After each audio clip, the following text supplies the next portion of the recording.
Hey everyone, thanks for tuning in. Crafty Carl here on a dreary Sunday afternoon. I just did a oil change and some maintenance on wife's little street machine here. And yeah, it's been pretty busy these last few months around our place. We weren't expecting to build a deck this year, but here we are. And what a deck it is. 20 wide and 28 long. Beautiful job. Good friend of mine did a lot of work on this deck project to make it as nice as it is. So there's that, and you can see some remnants of the couple of first little snowfalls we had here in Leduc, Alberta. And yeah, the cold weather is setting in. So this is supposed to be our last day above zero, and we're hoping to get to +4 today. We'll see if that happens. I polished up the Firebird after I took it out for its last drive and put her away for the season here now. Yeah, like I said, been extremely busy. I think on the last update I showed some of the home or garage construction going on with all the drywall and insulation and stuff. And the Resner, she's all dialed in now and ready to run as soon as we get some more insulation in the shop here. And then we can start getting down to business with some of the bigger iron. The engine on the left is the 454 4-bolt main block. The heads are all done now, and that thing should be good for about 600 horse. Once she's stroked out and bored to 30 over, that'll make it a 489. And then this will be the Pontiac Jewel that eventually finds its way into the engine bay of the Firebird. This 73 988 block, 400 block. And once she's bored and stroked, she'll be about 467 cubes. So, and she should make it go a lot better than the Pontiac 350 that's in the car right now. But yeah, no issues with that. I've been driving this car now for 11 years, and I got absolutely no complaints. So soon enough, we'll be able to get after all these other projects going on. But let's go inside finally and take a look at what's been going on with the K100 day cab conversion / Rocky Mountain Double project, which has made some progress. But as you can see in the last 3 minutes here, it's been quite busy at the homestead. So the models kind of went on hold. But anyways, let's have a look. Okay, back at the workbench here. I shot the intro to this video on Sunday. It is now Thursday, November 21st, and we have the first official snowfall of the year happening outside right now. Once I get some video clips shot here and start the editing process, I'm going to have to go grab the snow shovel and get busy taking care of business outside with the snow. The advantage to having a nice big driveway is great for hot rodding and parking, obviously, and stuff. But in the wintertime, yeah, it's a bit of a chore with the shoveling. So anyways, before we get into the K100, oh, there's the 79 Daytona 500 going on the tube there. I love watching it. I've probably seen it 100 times, and those 73 to 77 Colonnade body style cars, the Cutlasses and the Malibus and whatnot. I just love those cars, and this was probably one of the best NASCAR races ever of all time. So anyways, enough about that. I don't know if it's been a while since I updated, and I do apologize, but I did pick up a bunch of 1/16 scale stuff here. One of the Peterbilt on the bottom is complete. The one on top is a parts truck. So I got plans do something really cool with the combination of both those kits. I also got a factory sealed W9 Aerodyne, and then I got another flat top here somewhere. So yeah, there's the flat top. I picked that one up. I picked all these up secondhand, obviously, but I got a smoking deal on them. And anybody that knows the 1/16 scale monogram stuff knows it's pretty expensive. So, but that truck right there was the origin of my yellow Frackmaster winch tractor here. So, anyways, moving on over here. Like I said, it's the land of of endless projects here. One day they will all come to an end, but picked up a bunch more kits here. I got the Ford Louisville here. Gonna turn that into a tandem tractor. There was a really cool trucking company around here back in the day called Motorways. I got some decals from Model Trucking there, and plan on building a semi tandem drive Louisville semi with that. Got another K100 Kenworth in the well, K123 is what AMT calls it, but in the Gulf colors there, Livery, which was just released not too long ago.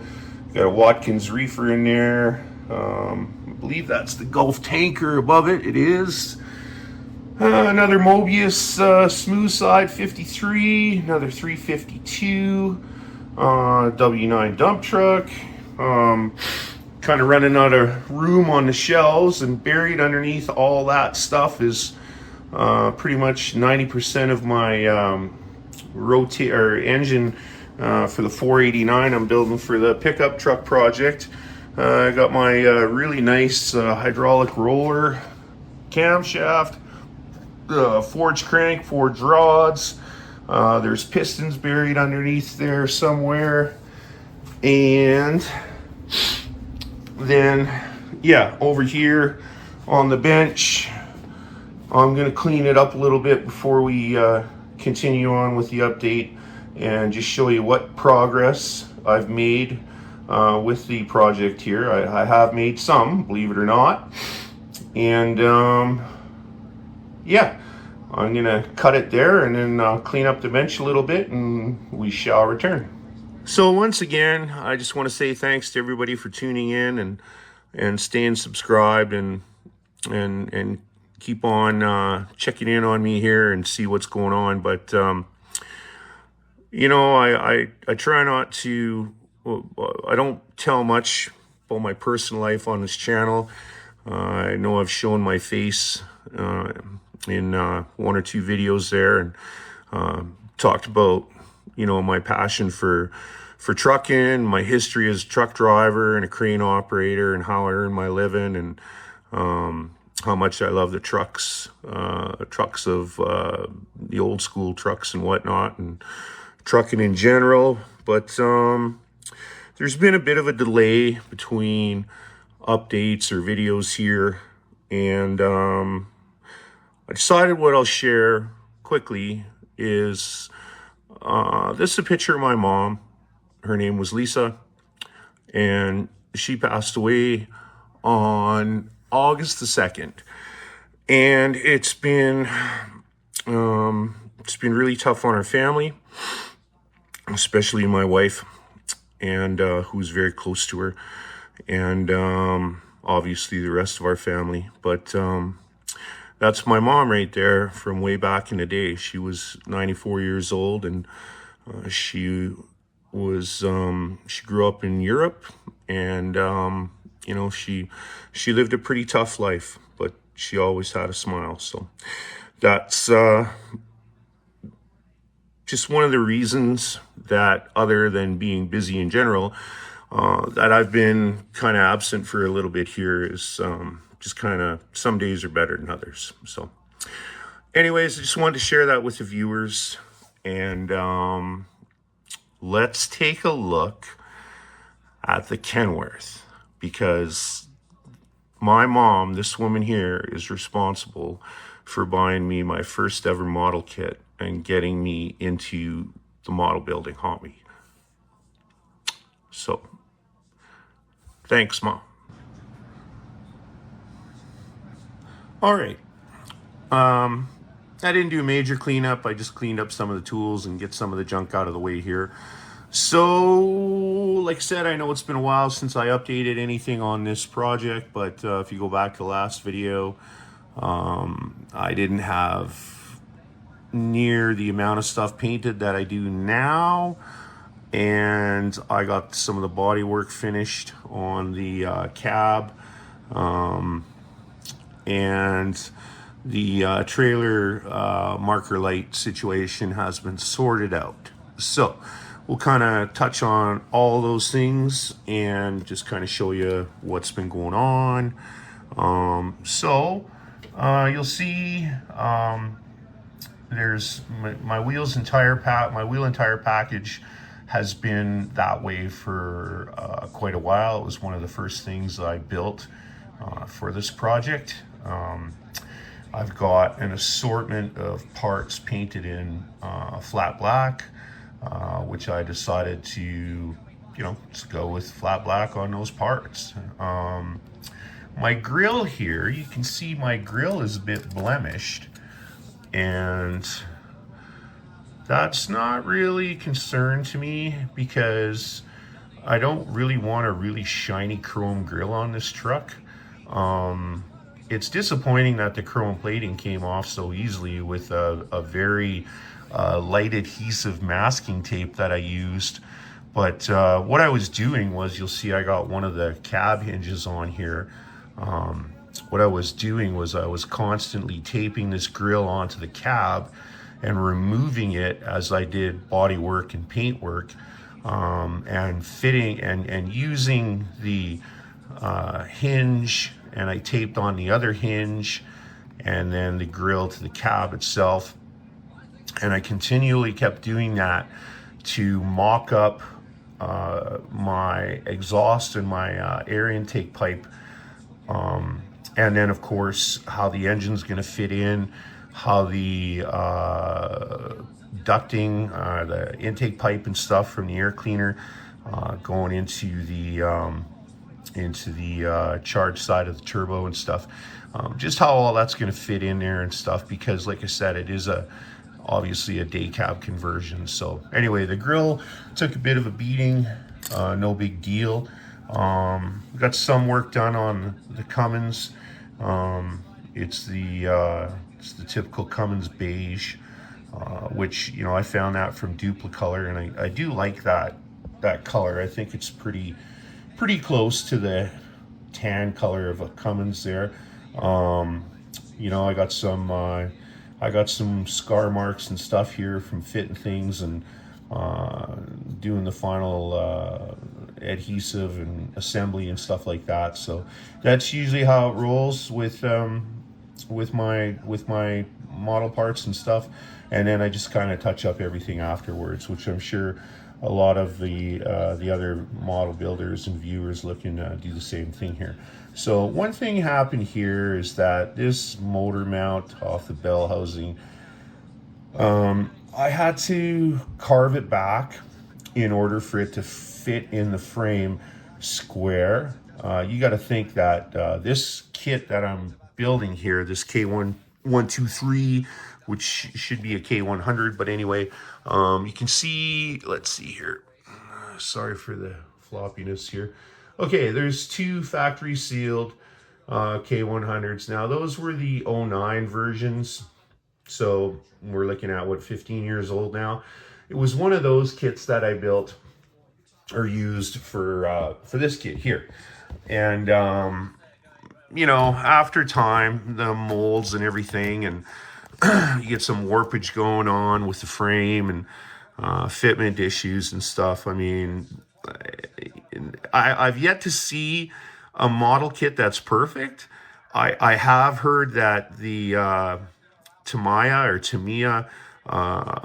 like the F1 kits and the car kits and stuff like that are outstanding detail, and the production, the quality of the plastic and everything is just really good on those. That may be, I've never built one, but I built a lot of these trucks, and what I find is that every time I build one, I get better. But the main thing is I thoroughly enjoy going through the process of getting better and trying different things to make the frame fit better, or the suspension or whatever. And so this kit here, in order to get the motor square and get that drive shaft lined up, I had to carve that back and keep the engine square in the frame. So anyways, that being said, the motor and tranny are together. That's going to get all touched up and whatnot. Majority of the parts are painted out here, which is really good. Obviously I've still got some of the air intake ducting and stuff, or piping and whatnot, pardon me, to get through. I decided to go with the silver tanks.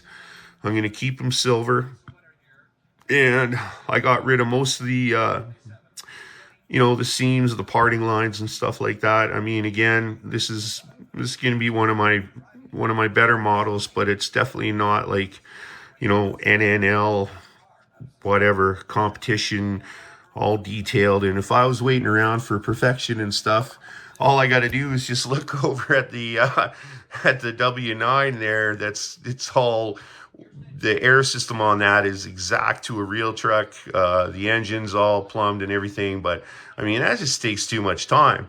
I got hard enough time just trying to update the channel and get a model cranked out, like maybe every 6 months if I'm lucky. So that being said, like I said, I'm not waiting around for perfection. It's coming along pretty good. I'm pretty happy with everything. And like I said before, I'm going to weather this model, which is something I normally don't do. And I started with the wheels, and I mean, I did a little bit of Sharpie pen work there, and a little bit of Tamiya panel line accent and black and stuff. And I'm gonna weather them out a little bit more in that. I just kind of detailed out the axle bolts and the studs and lug nuts and stuff. So, but yeah, carry on with the weathering package here. I'm not gonna do like a truck that's looks like it just come out of 100 miles of bush road or whatever in the mud. It's just gonna have kind of a regular wear, just so the truck looks like it's not a toy or even plasticky. Just kind of weathered out and dulled out, and a truck that this company would have took care of and kept clean and stuff, and washed regularly and stuff, and just a little bit of normal wear and tear on there. So we'll see how that goes. Like I said, I'm not a weathering guy. I read all the comments. I try to answer them all too, the ones in my videos, and a lot of people have made suggestions and stuff. I've watched a bunch of other people's videos on weathering, and some people are just absolutely incredibly skilled. There's a guy I follow on Facebook there, and I've seen him in magazines and everything, and his name is Paul Waltman, or Woltman. I hope I'm pronouncing that right. Anyway, Paul, I don't know if you tune into my videos or not, but the guy's incredible. He's incredibly skilled. His trucks look like the real thing, and I could only aspire to be that skilled one day. But like I said, for what I'm doing here, I'm just going to try a light weathering job and whatnot, and go from there. So I'm happy to say, let's move on from all that chitter chatter.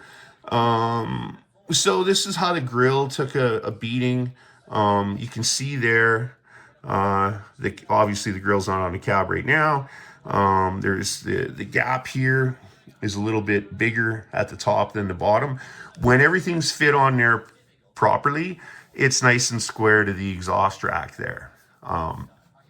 So I'm happy about how that worked out. I was kind of humming and hawing about what to do with the mounts here. So what I did was, let's see there, is what I did was I built these mounts. I looked at a bunch of pictures and stuff, and my main concern was to make sure that the engine fits in the engine bay, doesn't interfere with the cab or the mounts or anything like that, or the air intake piping that's going to come from the way it was for the sleeper truck. I left it on that side. I've seen some where the air cleaner lays flat and it's right under the upright, the intake pipe, and then it's plumbed into the charge side of the turbo that way. But I mean, I left mine so it's going to be on this side, and yeah, it kind of just sits in its little bracket there, and I'm going to use the factory pipe. It doesn't really need a whole lot of modification. It just kind of slips right through there nicely, and that air cleaner is going to fall off. So the cab's probably going to fall off too. One thing I did, so there's a little bit better look at the mounts.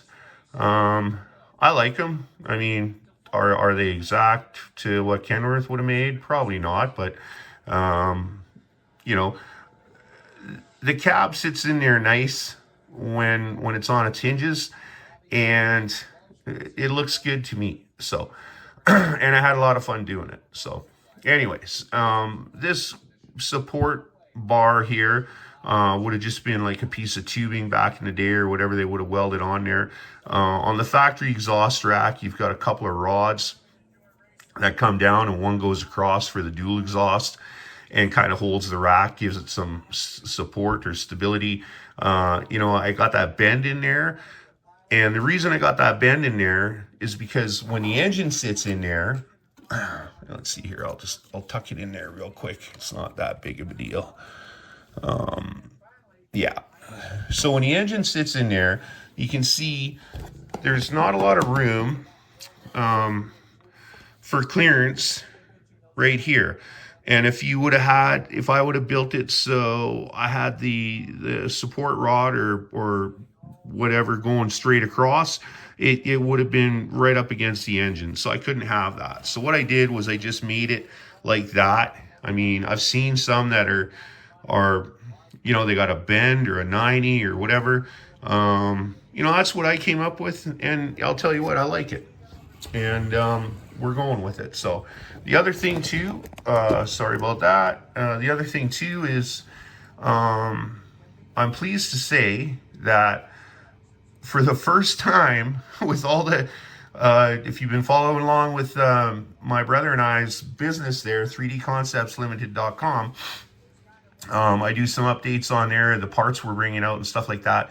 And if you follow along with that, you'll see all the stuff that we've developed over the last, say 4 to 6 months and what's on our website and stuff. I went to a IPMS meeting here not too long ago, and I rejoined the club, which I'm pretty happy about. And I've been talking to a lot of truck modelers and stuff, and we've got some pretty exciting stuff coming up, and stuff that we just released, which I'm going to do an update video and post after this one. But anyways, this will be the first 3D Concepts part that I actually use in a model, and it definitely won't be the last. But I mean, because this is the only model I've really been concentrating on, I wanted the, I didn't want a miter cut exhaust, and I didn't want a straight pipe, and a straight pipe with a rain cap would look cool. But anyway, I call this the turn down.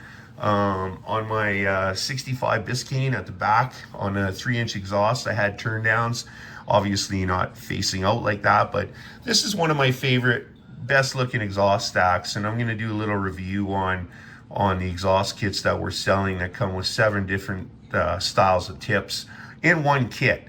And we also accurately scale that stuff from the factory 5-inch pipe to the 8-inch sewer pipe. So we do 5, 6, 7, and 8-inch.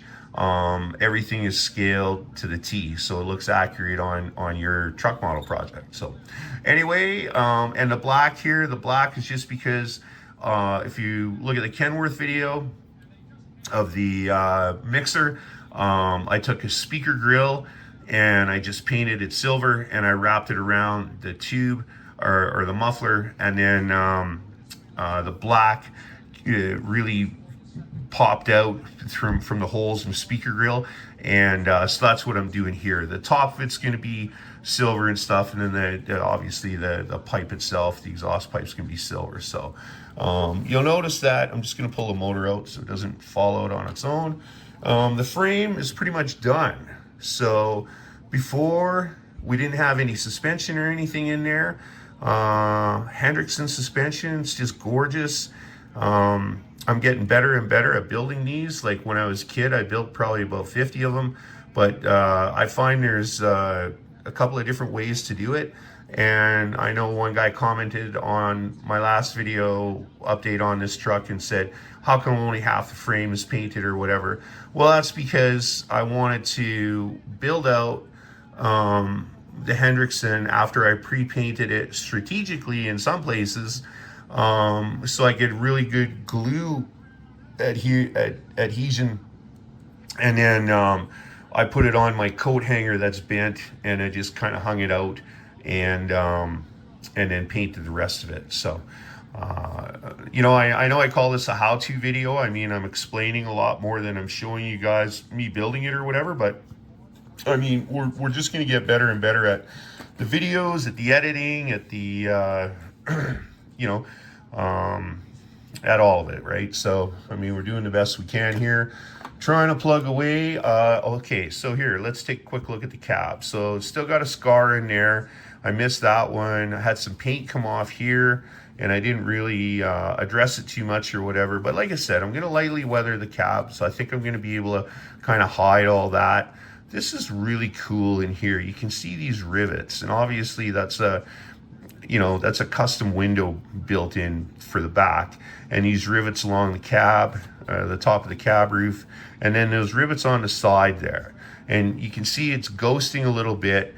When I tone this down with some satin finish, it's going to probably take that away, and then, like I said, weather it. But these rivets here and stuff, I had to replace all those rivets, and the way I did that was with this Archer rivet detail, and they're basically a water slide decal.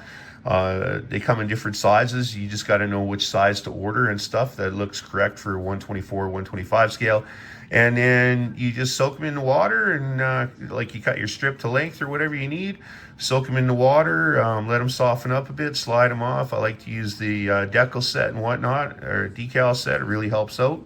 And then you hit them with primer and hit them with paint. I'll tell you, well, it's a game changer when it comes to doing stuff like either making a super sleeper or a, you know, a big bunk or whatever, and or doing these day cabs. So, and there's another thing I did there where it's hidden pretty good at this point, but I did some research and I couldn't really find. I saw some were completely flat. Some had this little hump in here for the, probably for the console overhead or whatever, and then this horn kind of, you know, bump out or whatever you want to call it. I'm only using one horn on here, so obviously there was a second one here. I eliminated the second one, did the body work on it and stuff, but I'm happy with the way it turned out. So this is all painted inside and out. I usually paint my cabs or car bodies, whatever. If I'm building a car, I paint everything the same color as the body, inside and out. And then, you know, if I want a black roof or whatever, then, you know, I usually do that by brush. Some cases I've painted the black first, masked everything off, and then paint the body color I'm looking for over top of the, or after the interior stuff's been done. So I know we're talking about the K100. Let me just grab this real quick. This is Freightliner cab over, AMT's Freightliner cab over, and this has got extensive body work here now. I did a light lowering. They say the lights are too high on these. I do agree.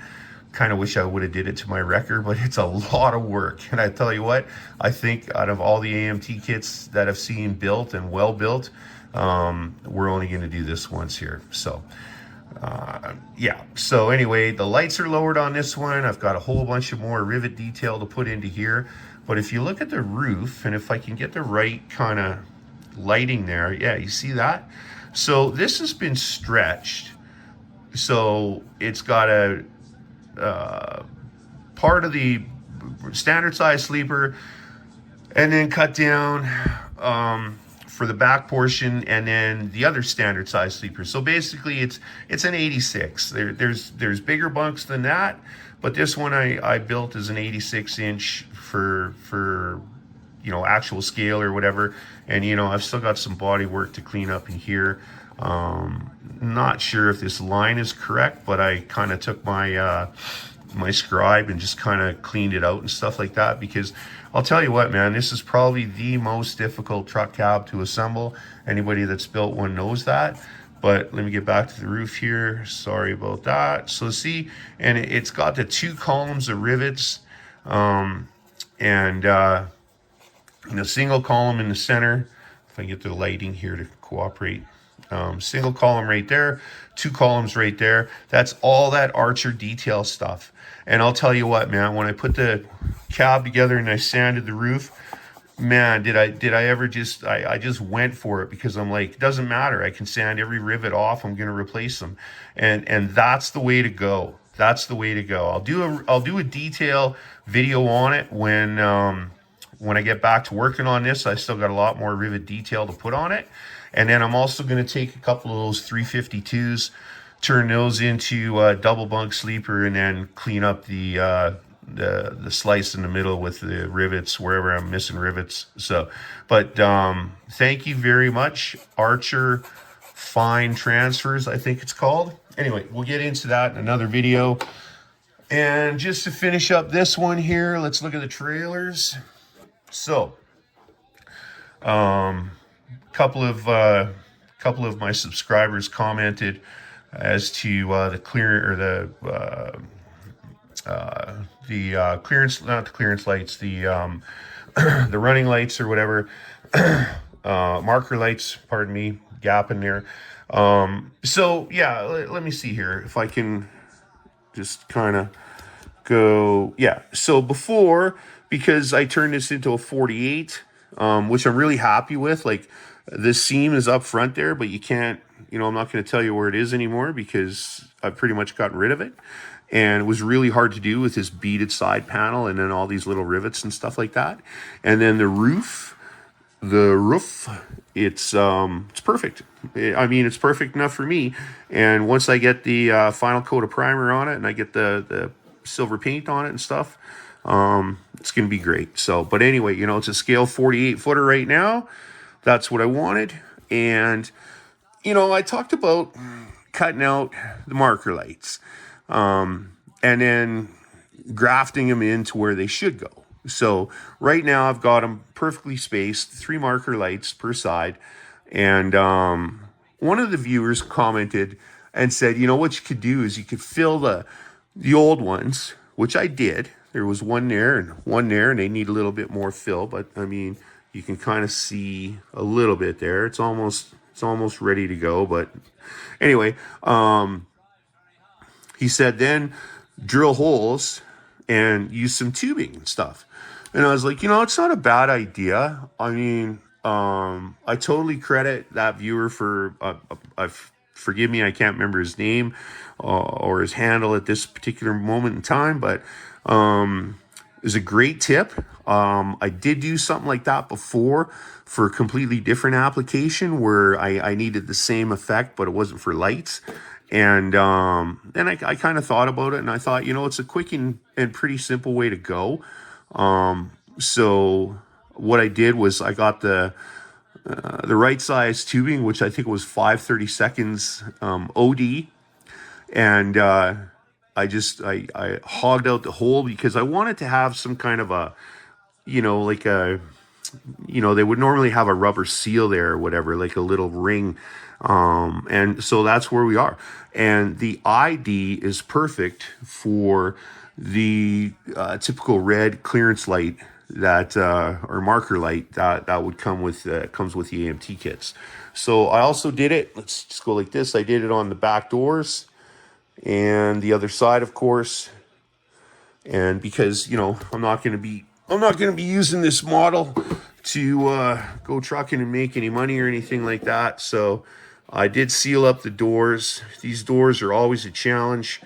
If you take your time, you can get them cleaned up best you can or whatever, but I don't need the doors open, show some, you know, cargo in there, a couple pallets or whatever. I just, you know, this is how we're rolling. So, and this side's done too. We got the splice in the front there on the side. And I mean, like I said, once it's done and lightly weathered, it's going to look great. So, the pup got the same thing, same treatment. It was a lot easier with this one.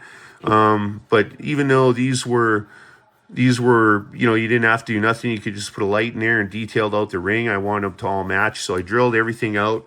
I took the 5/32 tube and I did them all like that. So I'm pretty happy with that. The only thing I'm not happy about, and you know, it's just one of those things, but we're getting to it. Yeah, so that's my airbrush kit. And when I say I'm not happy, I got too jammed up with everything else.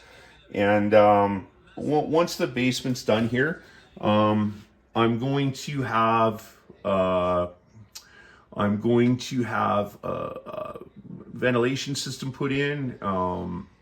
My brother, my partner in the business, he's an expert with anything home related. So is my neighbor to that extent. But anyways, I'm going to get a ventilation system put in. I don't want to do it in the garage. I'm going to try and get it done in the basement here where the model room is and get this airbrush going, because now with the snow outside, you know, I'm pooched for painting. Like, I'm not going to be painting anymore. I use the spray can still. You know, we were trying to get some painting done over the last couple of months here and stuff. And, you know, I'm just, when it comes to the trailers and stuff, even moving forward, I probably will still paint them with a can. I found a really good silver paint to use. It's like a flat aluminum, and it goes on so fine. It would be basically the equivalent of airbrushing. So anyways, you know, when it comes to the models and stuff though, like, you know, for the most part, except like the bigger stuff, we're going to get going with the airbrush, and we're really going to change up things, because when it comes to the 3D concepts, parts that my brother and I are putting out, and you know, that's eventually I'm going to build out a model using a lot of our parts and do showcase on that, just to show the viewers like just how nice all that stuff is and everything. But yeah, the airbrush is going to be pretty much the full-time go-to for painting at that point, and I'm looking forward to it. So anyways, on that note, it was a little bit longer than I thought, but if you stayed till the end, thanks very much. If you haven't subscribed yet, please consider doing that. I don't know why I hate asking for that, but you know, when I got to 1,000, I was pretty excited. Let's shoot for 10,000. Let's try and keep it going. I mean, I've been subscribed to a few channels that, you know, some of them I don't even remember last time they updated, but whatever. I just try to support some people. So anyways, your support, your comments, your viewership, everything is very much appreciated by me. And on that note, we'll leave it here and keep on building those models.